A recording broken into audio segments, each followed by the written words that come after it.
আমরা যারা শহরের বাসিন্দা হয়ে গেছি তাদের কাছে এই সবুজ প্রকৃতি যেন এক টুকরো অক্সিজেন।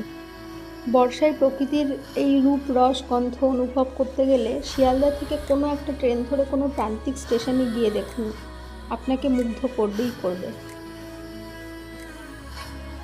যারা এই অঞ্চলেই থাকেন তারা হয়তো বুঝবেন না যে আপনারা কি পাচ্ছেন। আমরা যারা এখন কলকাতাবাসী হয়ে গেছি বা শহরাঞ্চলে বাস করি, আমরা জানি আমরা প্রত্যেক দিন কি মিস করছি। বারবার আসি আর এই ভালো লাগাটুকু সঙ্গে নিয়ে আবার ফিরে যাই। আবার একটা নতুন লড়াই, প্রত্যেক দিনের লড়াই, অফিস, চাকরি, সব কিছুর সাথে যুদ্ধ করার একটা লড়াই। কিন্তু আর বারবার মনে হয়, আহারে যদি আবার এখানে থেকে যেতে পারতাম, যদি আবার সেই ছোটবেলাটা, আবার সেই ছাত্র জীবন যদি আবার ফিরে পেতাম, আবার এভাবে